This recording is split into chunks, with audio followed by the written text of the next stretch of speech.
संजीवनी उद्योग समूहाचे अध्यक्ष बिपिनदादा कोल्हे यांचा वाढदिवस विविध सामाजिक उपक्रमांनी साजरा करण्यात आला आहे। रविवारी सकाळी कोपरगाव शहरातील व्यापारी धर्मशाळा येथे मोफत मोतीबिंदू शस्त्रक्रिया शिबिर व सर्वरोग निदान शिबिर तसेच रक्तदान शिबिराचे आयोजन करण्यात आले होते। या शिबिराचा शेकडो नागरिकांनी लाभ घेतला असून अनेकांनी आपली सामाजिक जबाबदारी पार पाडत मोठ्या संख्येने रक्तदान केले आहे। तसेच कोपरगाव शहराच्या वैभवात भर घालणाऱ्या आणि नागरिकांच्या ऊर्जेचे केंद्र असलेल्या छत्रपती शिवाजी महाराज उद्यानाच्या परिसरात वृक्षारोपण करण्यात आले। तसेच या उद्यानाच्या सुशोभीकरणासाठी 35 लाख रुपयांचा निधी मंजूर झाल्याबद्दल कोपरगाव नगर परिषदेचे नगराध्यक्ष पराग संधान यांचे नागरिकांनी आभार व्यक्त केले। छत्रपती शिवाजी महाराज उद्यान हे केवळ एक उद्यान नसून शहरातील नागरिक, ज्येष्ठ नागरिक, महिला, युवक आणि बालकांसाठी विरंगुळा, आरोग्य व सामाजिक संवादाचे महत्त्वाचे केंद्र आहे। मागील प्रशासन काळात या उद्यानाची अत्यंत दुरावस्था झाली होती। या उद्यानाचे आता सुशोभीकरण झाल्यानंतर नागरिकांना अधिक चांगल्या सुविधा उपलब्ध होणार असून उद्यानाचा परिसर अधिक आकर्षक, स्वच्छ आणि पर्यावरणपूरक बनणार आहे।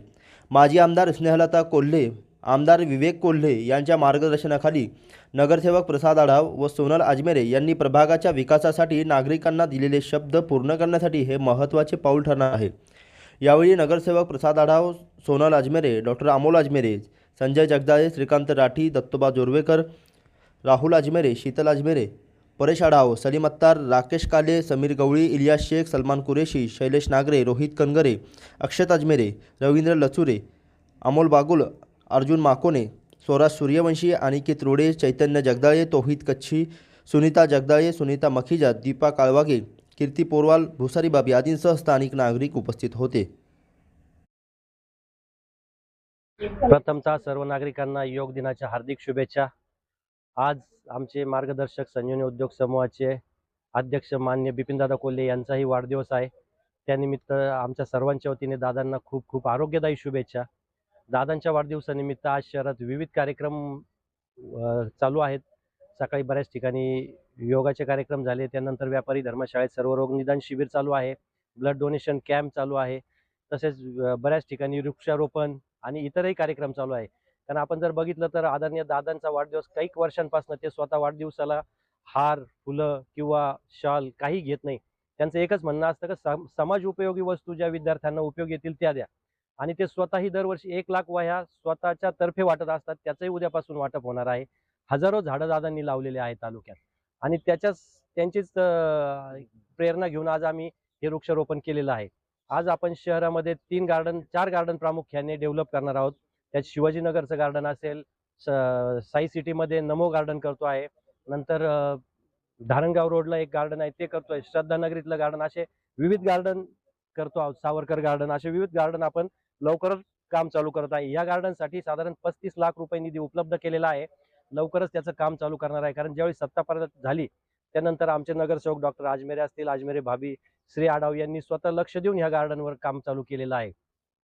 कारण पूर्वीचा जर प्रशासक काळ आपण बघितला तर त्या काळात जे पूर्वीचे नगरसेवक होते त्यांनी कधी ह्या गार्डनकडे ढुंकूनही पाहिलं नाही, परंतु ज्यावेळी आम्ही स्वच्छता अभियानाच्या अंतर्गत ह्या गार्डनची साफसफाई केली त्यानंतर त्यांना तो कळवळा आला आणि तेथून राजकारण सुरू झालं। आधीच्या प्रशासक काळात कोण नगरपालिका बघत होतं हे सगळ्यांना माहिती आहे। या गार्डन मध्ये नगरपालिकेने मोकाट जनावरे कोंडून ठेवले होते, त्यामुळे ह्या गार्डनचं पूर्ण नुकसान झालं होतं। तसेच इथे बाहेर बसणारे दारू पिणारे मुलं बाटल्या फेकायचे, नुकसान करायचे, परंतु त्यावेळी यांना कधीही ते लक्षात आलं नाही।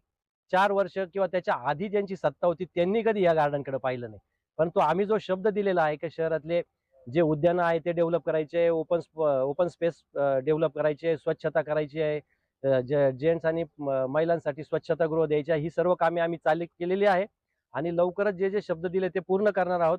या गार्डनसाठी पण जे 35 लाख रुपये आले त्याचं जे ड्रॉइंग आहे ते सुद्धा आम्ही बाहेर लावणार आहोत। कारण आम्ही नगरपालिका ताब्यात घेतल्यानंतर आपण जर फरक बघितला तर कोणत्याही रस्त्याचं किंवा कोणतंही काम असो तिथं तो नगरपालिकेचा बोर्ड लावल्याशिवाय कोणतंही काम आम्ही करू देत नाही। आणि आज आम्ही ताब्यात घेतल्या नगरपालिकेत आल्यानंतर अंडरग्राउंड ड्रेनेजचं काम चालू आहे। प्रत्येक प्रभागात आम्ही काम कसं होणार याचे फ्लेक्स लावले, कारण आम्हाला एकदम पारदर्शक काम करायचं आहे। आणि याच्याच उलट जर आपण पाहिलं, ज्यावेळी शहरात पाण्याची पाईपलाईन टाकली गेली, म्हणतात 92 किलोमीटर, ती कुठं टाकली गेली त्याचाही पत्ता नाही। लवकरच आम्ही आत्ताच्या जीबी मध्ये थर्ड पार्टी ऑडिटसाठी एक एजन्सी नेमतो आहोत। त्या थर्ड पार्टी ऑडिट करून तिचं सगळं ऑडिट करून मग आम्ही ज्यांनी चुकीचं काम केलं आहे त्यांच्यावर आम्ही त्या पद्धतीने शिक्षा करणार आहोत. म्हणून त्याच पद्धतीने ह्या गार्डनचं सुद्धा जे ड्रॉइंग आहे ते इथं लावणार आहोत. नागरिकांसाठी सुद्धा ते खुलं करणार आहोत. तर त्याच्यात जर काही सजेशन असतील तर ते नागरिकांनी सांगाव्या, सूचना. आम्ही त्या पण बदल करण्याचा प्रयत्न करू आणि एक चांगलं आणि सुंदर गार्डन या शहरासाठी देणार आहोत. तरी नागरिकांना मी विनंती करतो की एवढ्या 2-3 महिन्यामध्ये हे गार्डन चालू होणार आहे. आणि पुन्हा एकदा आमच्या सर्वांच्या वतीने आदरणीय दादांना वाढदिवसाच्या खूप खूप आरोग्यदायी शुभेच्छा. धन्यवाद.